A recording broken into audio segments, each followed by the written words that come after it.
Evet, bugün fuarda 3. günümüz. İlk 2 gün biraz yoğun geçti. O nedenle 3. güne kaldı çekimler. Kısa kısa böyle bilgiler verip fuarla ilgili minik görüntüler alacağım birazdan sizlere. Bu arada fuarda maske zorunlu. O nedenle pek çıkaramıyoruz burada. Her yerde zorunlu burada. Vaka sayıları artmış.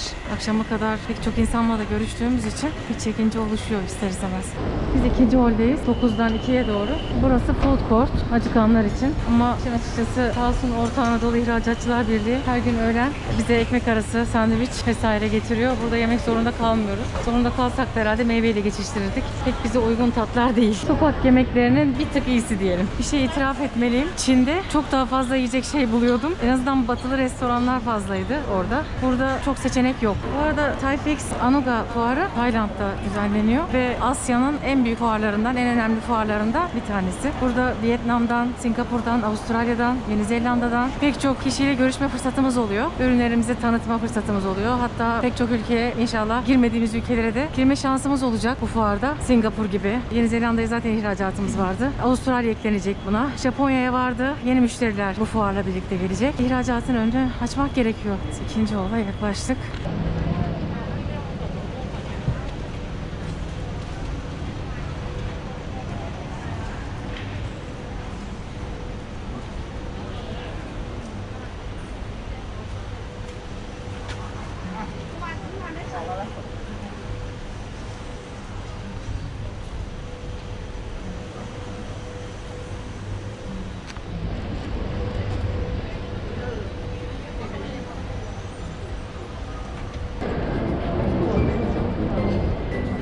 Evet, nereye gidersek gidelim ülkemizin aşçıları, şefleri başka.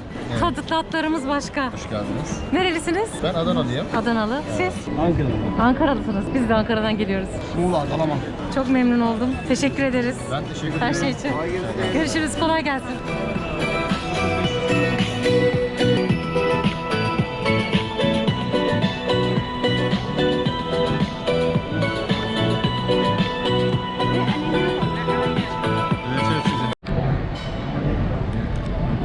Arkadaşlar bu ne diye soracaksınız. İnanmayacaksınız ama ay çok mide bulandırıcı. Kurutulmuş böcek ve bunu snake diye satıyorlar. Atıştırmalık. Buyurun size atıştırmalık.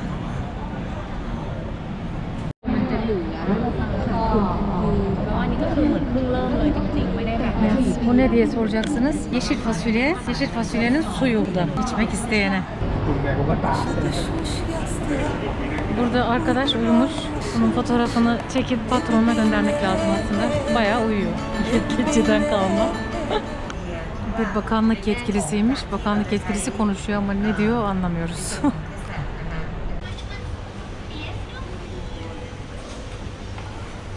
Hayırlı işler. Günaydın.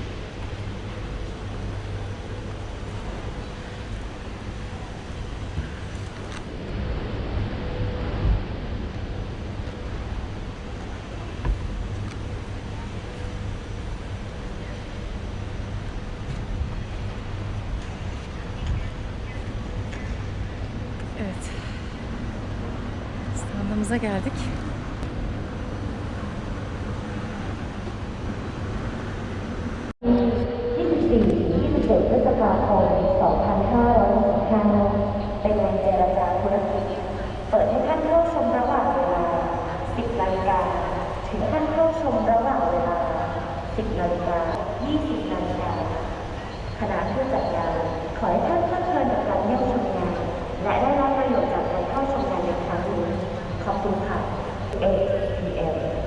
We hope you enjoy your visit and wish you a successful day. Thank you.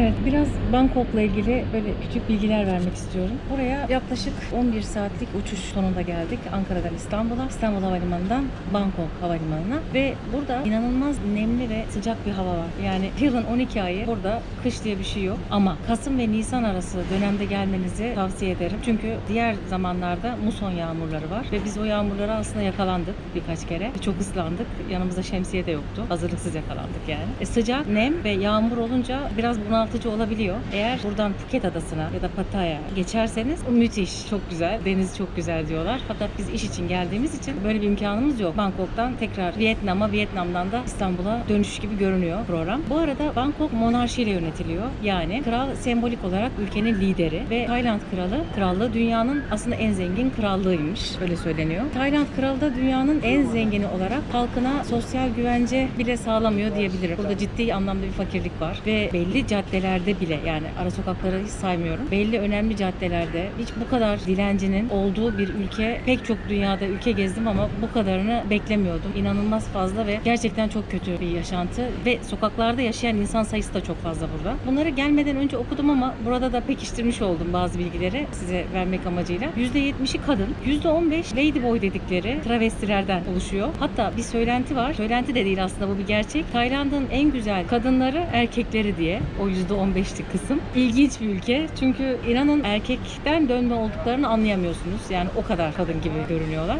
Onu da soya yiyeceğini çok yedikleri, tükettikleri için bebeklikten itibaren onun yol açtığı söyleniyor. Yani bunun nedeninin o olduğu söyleniyor.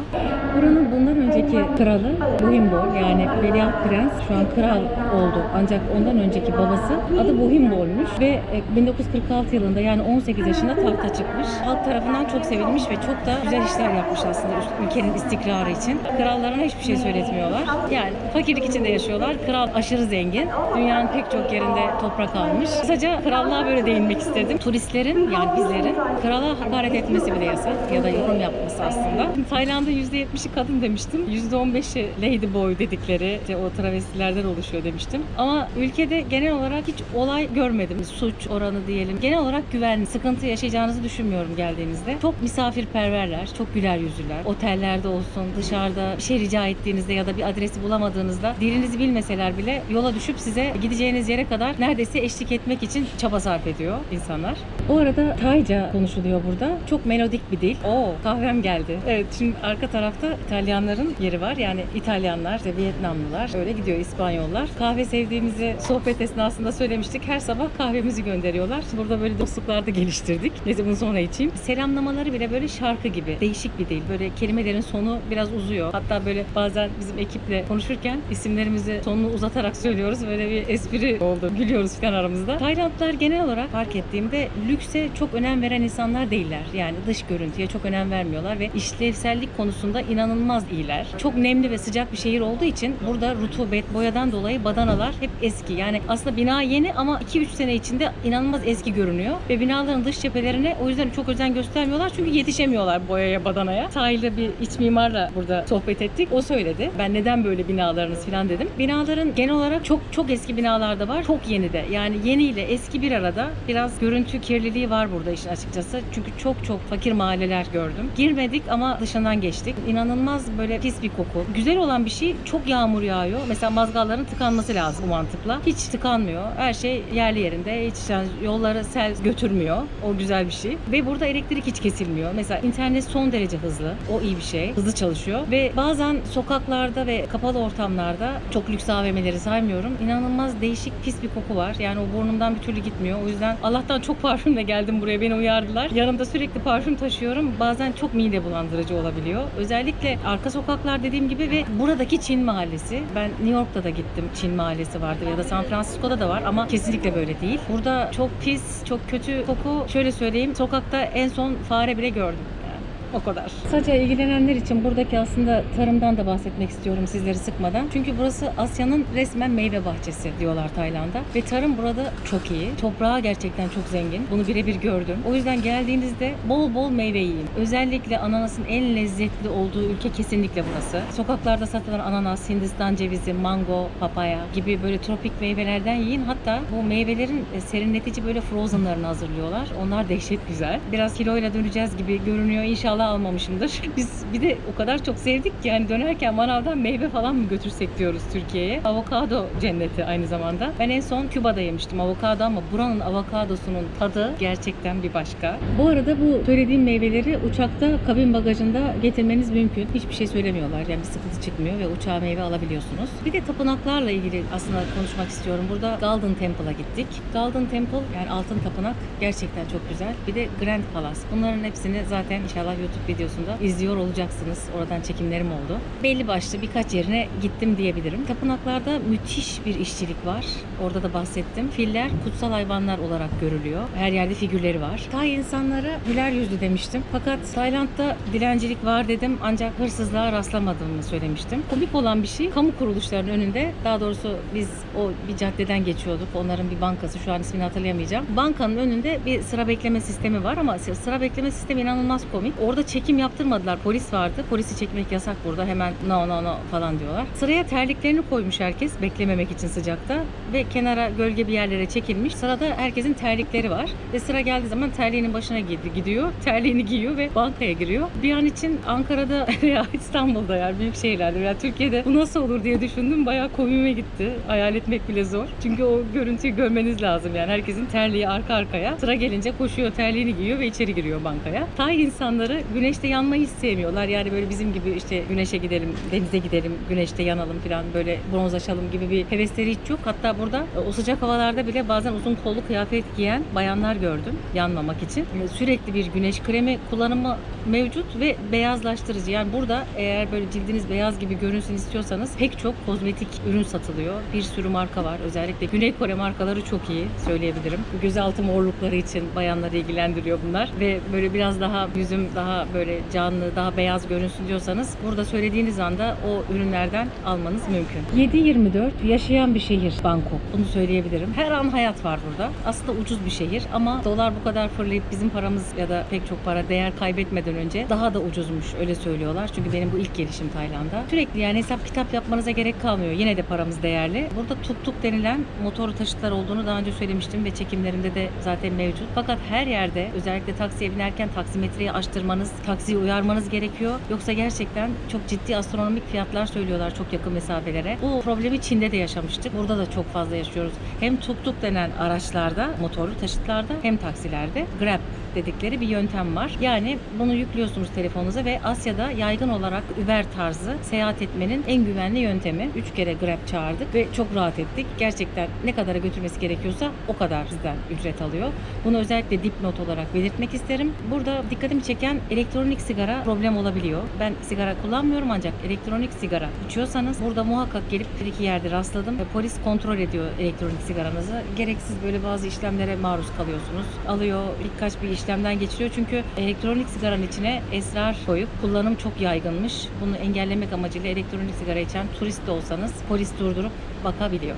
Şimdi bizim çok zamanımız olmadığı için Bangkok'ta gezilecekler listesinin pek çoğunu gezemedik. Ama gezebildiklerimi size olabildiğince bilgi vererek güzel görüntüler almaya çalıştım. Burada Bangkok'ta gezilecek yerlere değinmek gerekirse en başta ki bizim gittiğimiz Grand Palace, Büyük Saray diyorlar, Kraliyet Sarayı. Çok güzel bir yer. Zümrüt Buda heykeli var. Yani Wat Phra diyorlar. Zümrüt Buda heykelinin dışında yatan Buda tapınağı, Wat Po diyorlar. Yine altın tapınak. Buraya da gittim. Chao Phraya Nehri de bir gezinti mutlaka yapmanızı öneririm. Güzel bir gezi. Buraya yarım saat sürüyor zaten, yani en fazla 30-35 dakika sürüyor. Bu nehirde gezmenizi, yüzen marketlere uğramanızı öneririm. Yüzen marketler var. Hatta küçük kayıklarda böyle yaşlı bir teyzenin de fotoğrafını çekmiştim ben. Bir çekim yapmıştım orada. Orada belki küçük alışverişler yapabilirsiniz ama bu yüzen marketlerde çok fazla yemenizi, bir şeyler atıştırmanızı önermiyorum. Biz sadece ananas suyu içtik. Hatta su bulamadık, ananas suyu içtik. Neden yemenizi önermiyorum? Çünkü oradaki yediğiniz malzemeleri nehirde yıkıyorlar ve o nehir gerçekten pis bir nehir. Biraz Hindistan'ın o nehrine benziyor. O yüzden orada yıkanan herhangi bir şey çok sağlıksız olacağını düşünüyorum. Önermiyorum yani. Güzel marketlerde pek bir şey yemeyin. Şafak Tapınağı'na gidebilirsiniz. Çin Mahallesi'ne gidebilirsiniz. Evet, belki Çin Mahallesi çok hoşuma gitmedi ama her gittiğim ülkede mutlaka eğer Çin Mahallesi varsa ben bir gezmek istiyorum. Nasılmış diye bir bakmak istiyorum. Khao San Road diye bir yer var. Yine böyle alışveriş merkezi gibi güzel bir cadde. Tren pazarı var ve gece de açık burası. Burada çok ucuz böyle güzel hediyelik eşyalar bulabileceğinizi söylüyorlar ama inanın benim zamanım olmadı gitmeye ve olacak gibi de görünmüyor. Burada en merak ettiğim yerlerden biri, henüz gitmedim, Dem Noen fil çiftliği var. Bunu gerçekten çok böyle böyle egzotik, çok güzel bir yer diyorlar. Hatta fillerle beraber böyle minik bir yolculuk da yapabiliyormuşsunuz ormanın içinde. Petfong gece pazarını öneririm. Aziyatik gece pazarı var. Racha'da Night Market diyorlar. O da güzel. Yine tren garındaki gibi. Dusit Sarayı var ama Grand Palace gibi değil Dusit Sarayı. Biraz daha küçük ama görebilirsiniz. Bir de burada Siam Square, yani Siam Meydanı. Orada çok lüks 2 tane AVM var. Hani böyle buradaki AVM'ler nasıl, lüks AVM hangi standartta nasıl oluyor gibi merakınız varsa Siam Meydanı güzel restoranların da olduğu bir yer. Biraz pahalı. Gece pazarları gibi falan değil. Ama güzel. Gezebilirsiniz Siam Meydanı'nda. Bir de Jeifei Michelin Star Street Food diyorlar. Yani Michelin yıldızlı sokak restoranı var. Bunu sorduğunuzda mutlaka Michelin yıldızlı sokak restoranını da bir tadım yapmanızı öneririm. Bu akşam inşallah bir tadım yapacağız biz. Öyle bir planımız var. Bir de Le Bois Tower Sky Bar diye bir yer var. Bir binanın, çok yüksek bir binanın en üst katı. Bir kafe bar yapmışlar orada. Hoş müziklerin çaldığını, güzel bir akşam geçirebileceğiniz bir tower, en üst kat Sky Bar. Central World AVM'den bahsettiler. Ben gitmedim ama Siam Meydanı'ndaki AVM'ler bence yeterli olur. Çok AVM gezmek çok mantıklı gelmiyor bana işin açıkçası. Ve Riverside Grill Restoran diye Sheraton Otel'in altında bir restoran var. Oranın Michelin yıldızlı şeflerin olduğunu söylüyorlar. Orada da tadım yapabilirsiniz ama fiyatlar yüksektir sanıyorum. Şimdilik benden bu kadar. İnşallah videoyu beğenirsiniz. Bu küçük Bangkok turu güzel oldu. Öyle olduğunu düşünüyorum. İşlerimizin de verimli geçtiğini düşünüyorum. Herkese selamlar.